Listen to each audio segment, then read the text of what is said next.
OBC नेते हे लक्ष्मण हाके पुढे आले आणि ते म्हणाले की मनोज जरांगे पाटलांसाठी मुंबईमध्ये रेड कार्पेट टाकलं जात आहे आणि आपण झोपलो आहोत का, आपल्याला देखील रस्त्यावरती उतरावं लागणार. परंतु लक्ष्मण हाके बोलता बोलता बोलून गेले की 50-50 हजार मराठे गेले म्हणजे मोठा तीर मारला का.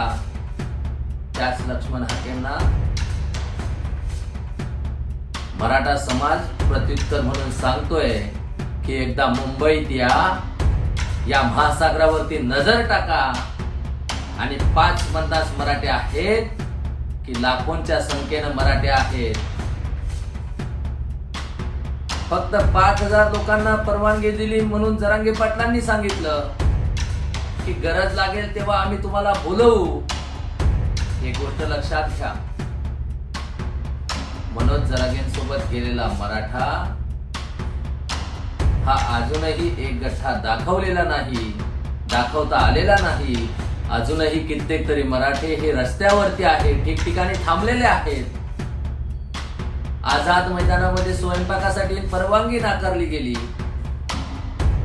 अनेक जण गाड्यांमध्ये